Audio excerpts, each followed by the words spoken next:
It seems like a government shutdown, your partial shutdown, would be different, however, because the federal pay period almost gets you to the middle of the month based on the time of year. The FAA and air traffic controllers, they've already gotten a paycheck and they still have some leeway. So the impacts fundamentally would be different. Not entirely. I mean, you still have the uncertainty that comes with it. I mean, yes, you may get this paycheck. Am I going to get the next one? I mean, the last government shutdown the Democrats put us into, they kept it going for 43 days.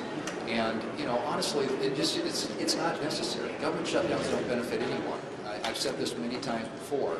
And so, in my view at least, and I think the view of all of us, we ought to pass the package on the floor, fully fund the government, and move on to other things that the American people expect us to work on. President Trump has repeatedly urged the passing of the SAVE Act, as well as many MAGA Republicans. What is the holdup in the Senate? Why hasn't that been brought to the floor for a vote? And what's your stance on requiring improved citizenship to vote in elections? Well, I'm for that. I've co-sponsored the SAVE Act in the past. I think my understanding is that they are still modifying the bill.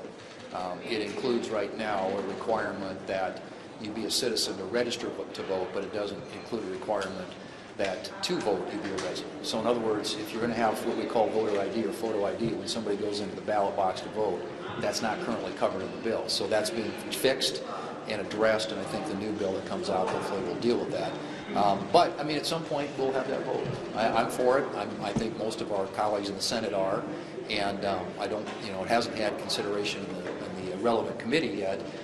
But I know there's a high level of interest among our members in getting a vote on SAVE Act.